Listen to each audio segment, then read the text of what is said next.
تو فقط منو میشناسی حاله. مطمئنم.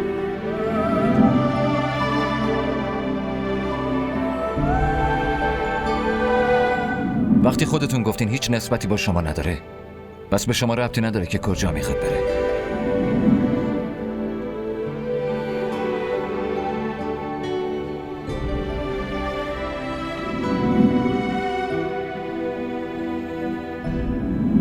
اگه همسر من نمیتونه اینجا بمونه، پس منم نمیتونم بمونم.